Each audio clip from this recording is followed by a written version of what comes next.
Coming up on the Daily O, students aren't the only ones receiving grades this semester. We'll tell you the reports. And how Oklahoma plans to improve literacy and what that means for the workforce. All this and more is coming up. The Daily O starts now.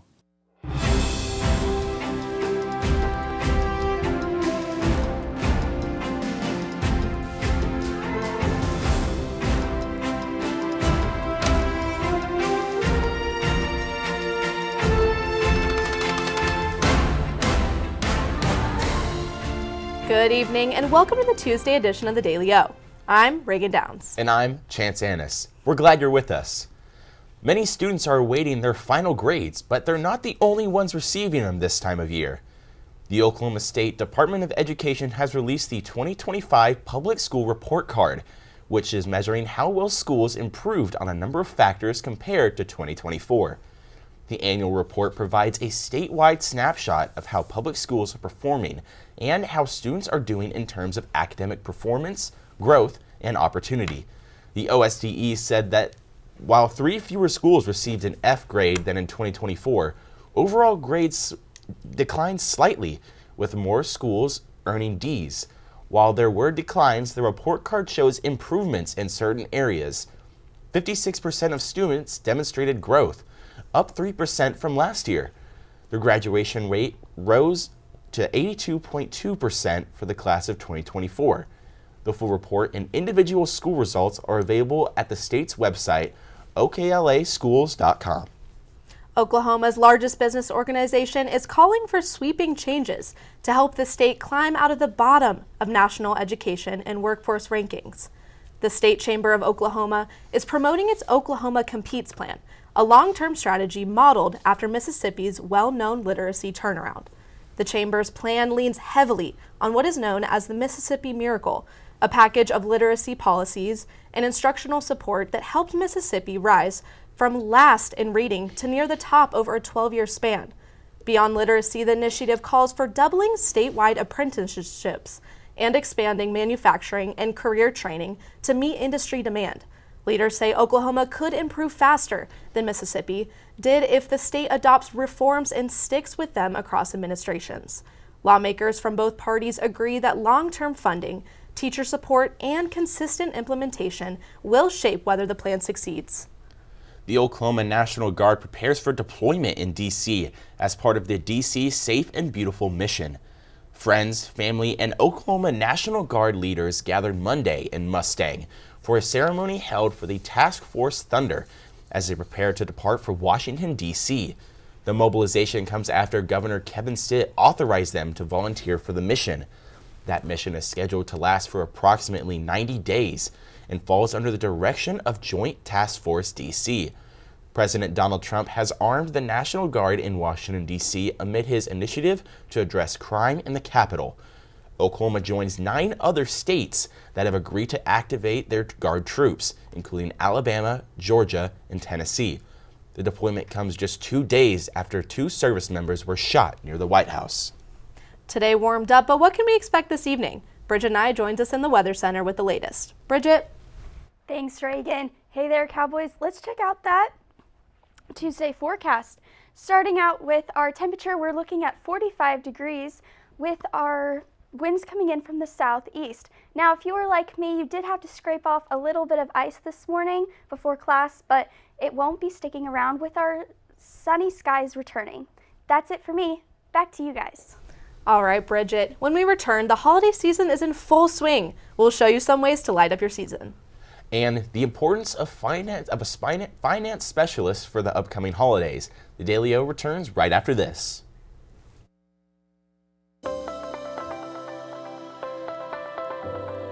Hi, welcome to Sugar Llamas. Well, I'm the owner of Sugar Llamas here in Stillwater. My name is Chad O'Rourke. We want to create a customer-centric culture and create an experience for our customers when they come in. Our ice cream in particular, you can get it other places, but I'm only aware of like one other place besides the Sugar Llama in the state of Oklahoma that you can get it. We actually ship it in from up north, but when it comes to our coffee, you cannot get Sugar Llama coffee anywhere else in the world. You might find a blend similar to it, but you're not going to get Sugar Llama coffee anywhere but a Sugar Llama. It is proprietary to us. We really actually want to get more involved within our community. It's not just about making money, but it's about serving our community and becoming a part of the community here.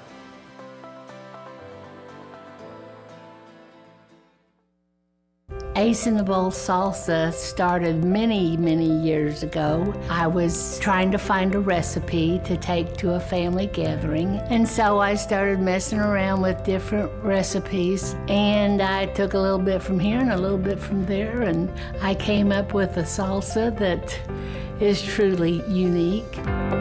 Ace in the Bowl Salsa is an olive oil-based salsa with tomatoes, green chilies, green onions, and black olives. There's no sugar added, it's gluten-free, low calorie, low carb, low fat, low sodium. So it's a very, very, very good alternative to any snack you may want. As of right now, I'm just looking to be in Oklahoma and having a successful business within the state. If my grandkids could ever take it over when they're old enough, that would be my dream.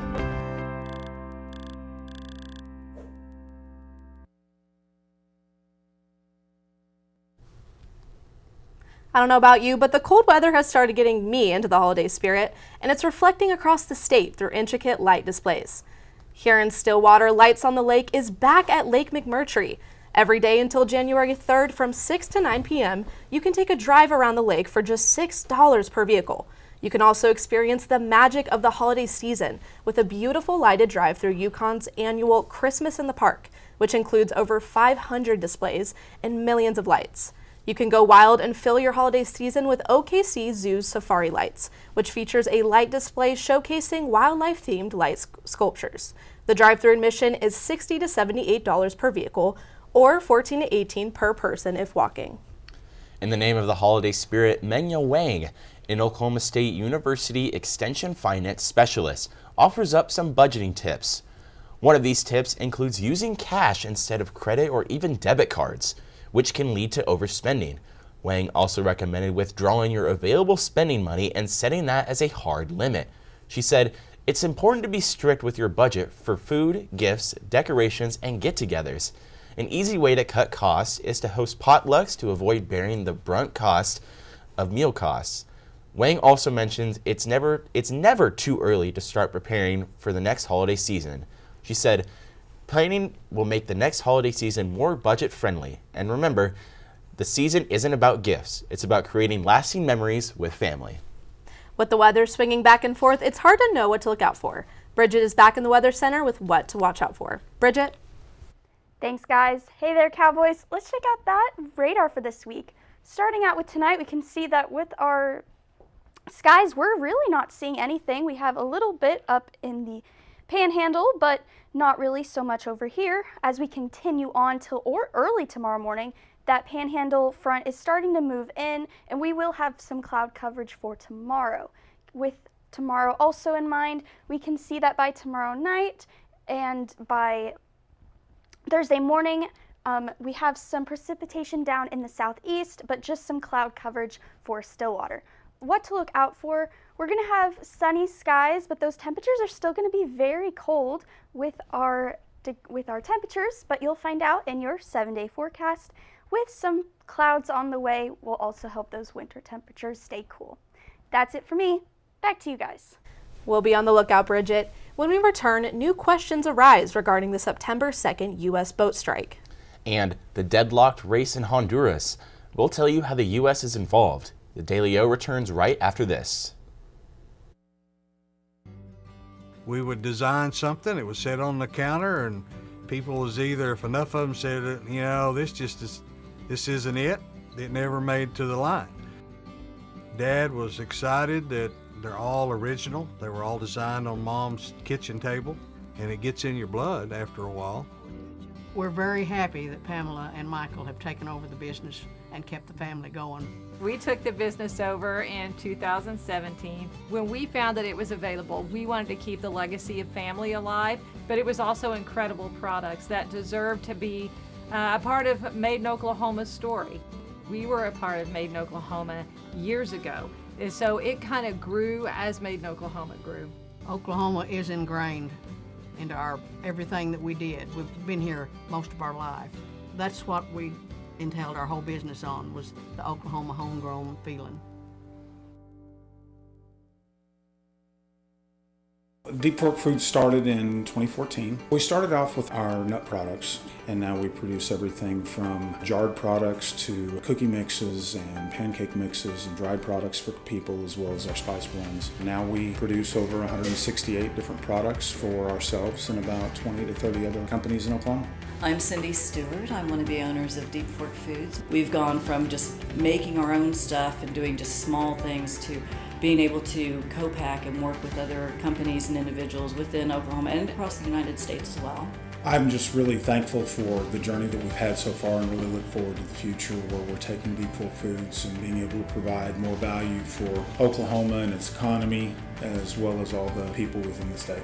I love the opportunities that being in a food business provides. I absolutely love sharing food and good stories with people, so this just gives us another connection. And I can't wait to see where this path takes us with it.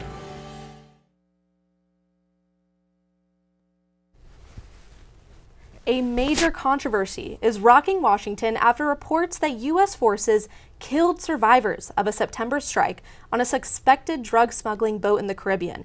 According to newly released documents, after the initial strike disabled the vessel, a second strike was ordered, and survivors in the water were hit too. Legal experts warn such a double-tack attack, targeting survivors who may no longer pose a threat, could violate international warfare laws and may amount to a war crime. Defense Secretary Pete Hegseth and Naval Command maintain the strike was lawful, but lawmakers from both parties are calling for a full transparency, demanding release of all operational footage and testimonies as Congress launches its own oversight inquiry. The presidential race in Honduras remains deadlocked, and U.S. interference may be making the standoff more volatile. After just 57% of ballots were counted, the official margin between conservative frontrunners Narci Tito Asfura and rivals Salvador Nasrallah was only 515 votes. But then the vote counting website crashed, and the public has seen no official tally update since. Election authorities say the outage is a technical problem. Trump has weighed in, warning there will be hell to pay if the result is changed, a move critics say amounts to undue pressure and interference with tension. With tension rising and distrust spreading, many Hondurans fear the stall could lead to political unrest. The final result may not be clear for days or even weeks. A deadly ambush near the White House has shaken the nation. One member of the National Guard has been killed. A second remains hospitalized, and authorities say the attack was deliberate. The suspect, identified as Ramanullah Lakhanwal, a 29-year-old Afghan national, pleaded not guilty today in court while recovering from his own wounds. Officials described the November 26 shooting near Farragut West Metro Station as an ambush-style attack on 2 West Virginia Guard members deployed to D.C. under federal orders. President Donald Trump has called the incident a terrorist attack, prompting increased security measures and renewed scrutiny of immigration vetting, especially for refugees admitted from Afghanistan. In the wake of last week's shooting, the Trump administration is now considering a major extension of its travel ban, potentially adding as many 30 countries to the list. Current restrictions cover 19 countries. Officials say the expanded list reflects a renewed push to curb migration from what they call countries of concern. As a part of the new policy package, the administration has also paused all pending asylum decisions and ordered a review of green card holders from those 19 nations. A sweeping move, critics say, could upend thousands of immigrants' lives. Homeland Security Secretary Kristi Noem, after meeting with Trump, called for a full travel ban on every country that's been flooding our nation with killers, leeches, and entitlement junkies. Tensions remain high as a U.S. delegation arrives in Moscow this evening, seeking to advance a peace plan for the war in Ukraine. The envoy team, led by Special Envoy Steve Witkoff and joined by Jared Kushner, meets later today with Russian President Vladimir Putin. Their goal is to revive a revised U.S. draft peace proposal after recent talks between Washington and Kyiv. Russia has demanded sweeping concessions, including territorial withdrawals from Ukrainian forces and limitations on Ukraine's future alliances, conditions that Kyiv and its European backers have rejected as unacceptable. Still, Ukrainian President Volodymyr Zelensky said just hours ago there's a better chance now than ever to reach a deal, though he reiterated that any agreement must persevere Ukraine's sovereignty and territorial integrity. When we return, this Cowboy coach is the National Coach of the Year. Landon Pats has it in the Sports Corner right after this.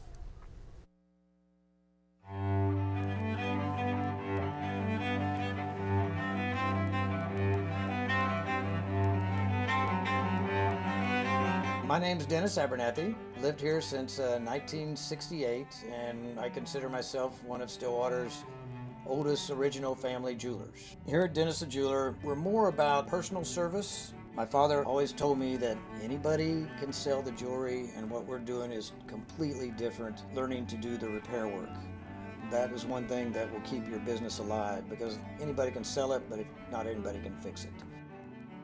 To me, jewelry is very, very personal. Every piece of jewelry has its own story, and I get to hear hundreds of stories from my clients, which I love to hear. There's always a story with it. I mean, you buy a piece of jewelry for a show of appreciation, a sign of love. There are a lot of different aspects for jewelry when you purchase it. My wife lived east of here, about 35, 40 miles, something like that, over at Lamont. I was dating her from over at Alba when we were going to college. I knew about the well then. It was a great well. It was great water. I'd stop there, stick my head under it, wake up, drive on home, that kind of thing. And people talked about bottling this water. And so that's why I started thinking about doing that. And so in 2003, the property come up for sale. And so we started working on that, had the opportunity to buy it. The hopes are when folks drink our water is that they'll drink it for a few days and find out the difference. They'll start feeling better because there's been no chemical in our water. There's a list of good things that we have. We don't have any bad things in it. This company means a lot to me because I guess we started it from scratch. And to be able to have it where it's at today, I don't see this as the end at all. I see the future of Divine Water as being worldwide, which will bring outside dollars into the state. It means a lot to me because I started it, I guess, and our family started it.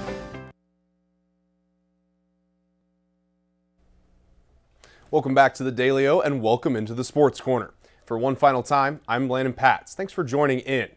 Cross-country head coach Dave Smith has earned his 4th National Coach of the Year award. Cowboy Cross Country won their 5th national championship in Smith's 20 years as the Cowboy head coach. In his 20 seasons, Smith has coached 14 individual national champions, 173 All-Americans, and 145 Big 12 champions.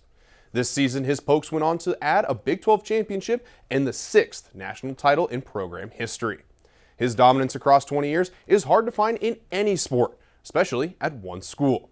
Smith and the Pokes are now preparing for the indoor season. Oklahoma State basketball returns to Gallagher-Iba Arena tonight to host Sam Houston Bearcats. Following a thrilling Thanksgiving win over Northwestern 86-81, the Pokes improved to 7-0 for the first time since 2019. That makes them one of 25 teams to finish the month of November undefeated. However, the odds may be stacked against them. Notably, the last 6 OSU teams to win 7 straight games all went on to lose their next game. That includes 7-0 starts in 2013, 2014, and 2019. A win tonight over the Bearcats would make them the team 8-0 for the first time since 2005. That Cowboys team opened the season 11-0, and those are some odds that I like to hear a little bit more.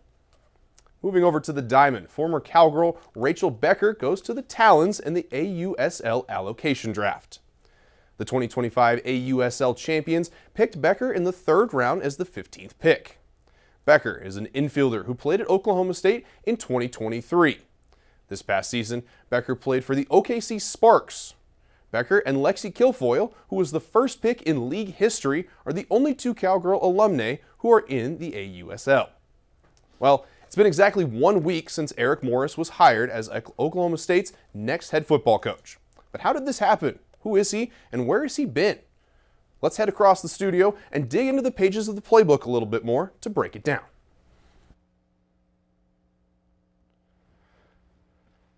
All right, so obviously the biggest news here in Stillwater has been this hiring.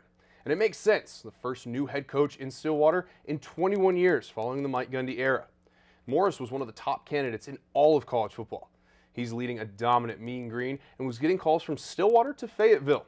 Chad Weiberg was able to get it done and secure the new hire. The question is, who is Eric Morris and what has he done? Let's take a look. From small town Shallow Water, Texas, Morris was a receiver in the Big 12 at Texas Tech under Mike Leach. Then after his 4 years there, he started his coaching career. After working his way up, he found his first chance to call plays at his alma mater from 2013 to 2017. He then would get his first head coaching gig at Incarnate Ward from 2018 to 2021, before going to the Pac-12 as the offensive coordinator for Washington State. His quarterback development across all stops has been impressive. First, at Tech, he was calling plays for Baker Mayfield for a season and for Patrick Mahomes' college dominance. He also recruited zero-star and future first overall pick Cam Ward at both Incarnate Ward and Washington State. And another name at Wazoo was John Mateer, who recruited just before he headed to OU. Lastly, he turned walk-on Drew Mestemaker into one of the best QBs in the country at North Texas that ranks top 10 in every offensive category in all of college football. So if history has any say in it, Morris will look to find some stars and turn around a program once again. This time, it'll just be in Stillwater. Well, that's all that we have from Pat's playbook, as well as the Sports Corner. But don't go anywhere. One Country shows us what it really means to go green. Chance and Reagan have it right after this. I'm Travis Taylor. I'm the general manager for the Hotel Indigo Tulsa Downtown. I have a real good understanding of the food scene in Tulsa, and I've loved to see the way it's evolved over the years, and I'm glad to be part of it. My name's Kevin Kyle. I'm the executive chef. I started here, the idea was to do something local. Everything that we try to do has Oklahoma products. Tulsa is a big oil boom when we were the oil capital in the early 1900s. How Route 66 put Tulsa on the map. And the menu around that was, well, what would an oil worker take out in their lunchbox? That's how Prospect kind of came from. We never get crazy busy, so we can do a lot of different things with food. And we can do things like wine dinners and have local dinners. We have a private dining room that people can come. I think being at the heart of the old Route 66 has kind of weighed into us getting a lot of different things brought in from different areas of the United States. When I taste something on our menu for the first time, the first thing I go is, yeah, that's Tulsa. My name's Kayla. I've been here since the beginning, so 4 years. Scratch is more focused on farm and mostly made in Oklahoma products, keeping it local. Sustainability is our biggest thing. That's one of the reasons why this place opened. I've been the chef here at Scratch for 2.5 years. Started here as a line cook. Our food and drinks are a bit separate entities almost inside the restaurant. So the food is now up to 85% of the products we bring in are raised or grown locally.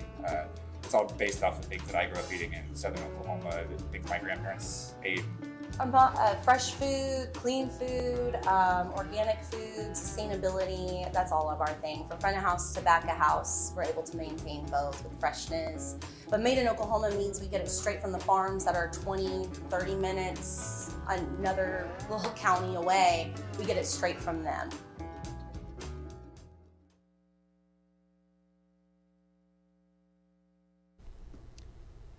Sabrina Carpenter slams the White House using her song in a social media video. Abby Walston has that and more in your A-List update. Abby?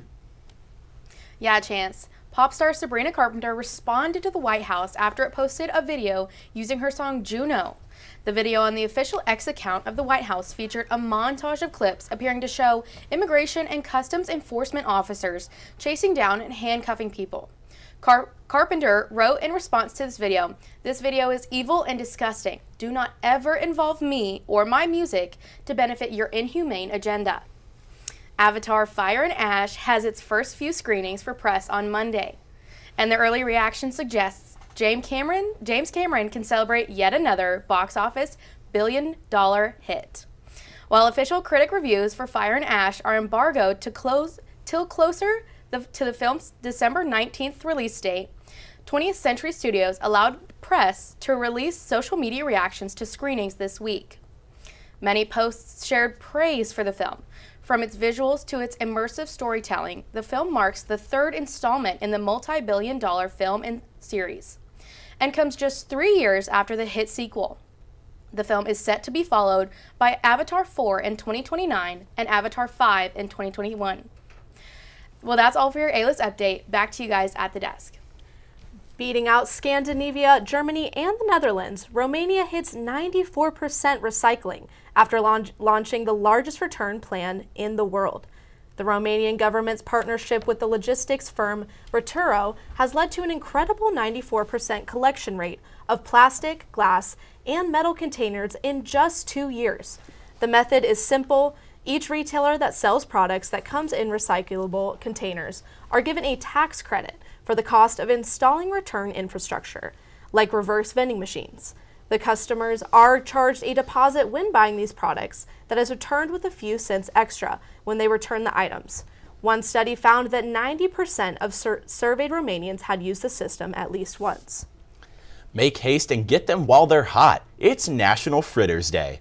Fritters come in various forms, from morsels dipped in flavorful batters to bits of dough stuffed with or filled with delicious surprises. All of the varieties are deep fried and served hot with dips, drips, or dustings of seasonings, sweets, or sauces. Most commonly filled with fruit or cheese, fritters can also be filled with savory meats, seafood, and vegetables. With so many different recipes, it's hard to decide what to serve up. Whatever you choose, be sure to share your fritter using hashtag National Fritters Day. Well, before we go, let's go back to the Weather Center where Bridget Nye has our 7-day forecast. Bridget? Thanks, Reagan. Hey there, Cowboys. Let's check out that 7-day forecast. With this coming week, we're going to see some partly cloudy skies with the clouds coming in more on Thursday and then back in the end of this week into next week. Temperature-wise, we're going to be in those cooler 40s, even 37 and 50s and back to 40s. It's going to feel like Christmas is just around the corner. Good luck on your finals, everyone. Back to you guys. All right, Bridget, that's a look at today's headlines. Thank you for joining us. Make sure to check out the Daily O tomorrow and the rest of the week for the latest happenings here in Stillwater and across the state. For the Daily O, I'm Chance Annis. And I'm Reagan Downs. Have a great night, everyone. Can't wait to have that fritter. You know? My wife lived east of here, about 35, 40 miles, something like that, over at Lamont. I was dating her from over at Alva when we were going to college. I knew about the well then. It was a great well. It was great water. I'd stop there, stick my head under it, wake up, drive on home, that kind of thing. And people talked about bottling this water. And so that's why I started thinking about doing that.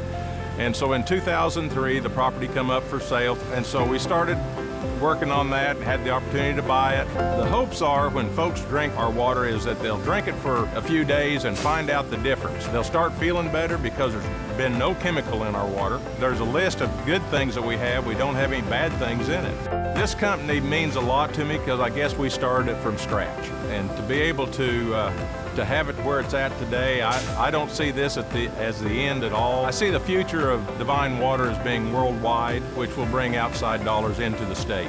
It means a lot to me because I started it, I guess, and our family started it.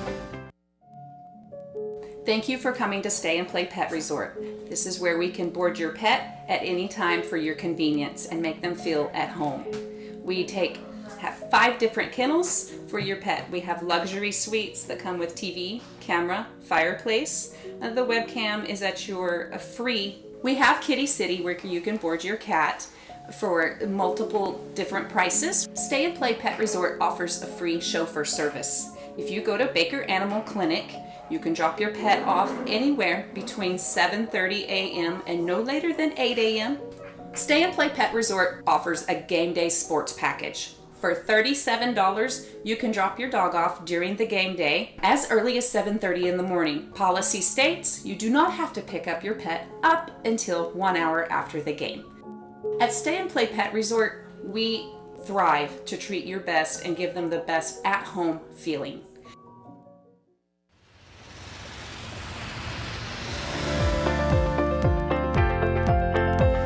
hopes are when folks drink our water is that they'll drink it for a few days and find out the difference. They'll start feeling better because there's been no chemical in our water. There's a list of good things that we have. We don't have any bad things in it. I see the future of Divine Water as being worldwide, which will bring outside dollars into the state.